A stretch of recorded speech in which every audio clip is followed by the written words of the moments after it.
सरकारी रुग्णालयातील माती आमदारांच्या घरी बेळगाव जिल्ह्यातील रामदुर्ग तालुक्यात सध्या नव्या वादाला तोंड फुटलंय। तालुका सरकारी रुग्णालयाच्या परिसरात विकास कामे सुरू आहेत, मात्र या कामासाठी खोदकाम करताना निघालेली मौल्यवान लाल माती स्थानिक आमदारांच्या घरी नेली जात असल्याचा गंभीर आरोप समोर आलाय। सरकारी मालमत्तेचा असा वैयक्तिक वापर केला जात असल्याने नागरिकांमध्ये संताप व्यक्त होत आहे। जनप्रतिनिधींनीच अशा प्रकारे सार्वजनिक संपत्तीचा वापर करणे कितपत योग्य आहे असा सवालही नागरिक उपस्थित करतायत।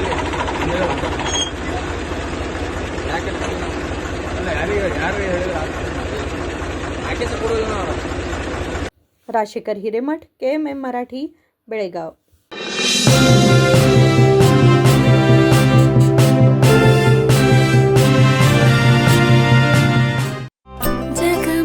ಜಗಮಗ ಹೊಳೆಯುವ ಕಣ್ಣುಗಳು, ಹೃದಯದಿ ಹರುಷದ ಅಲೆಗಳು,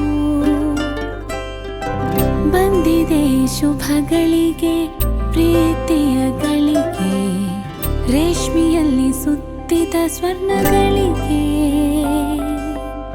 BS Channabasappa and Sons, The Textile Mall, Tilakvadi, Belagavi.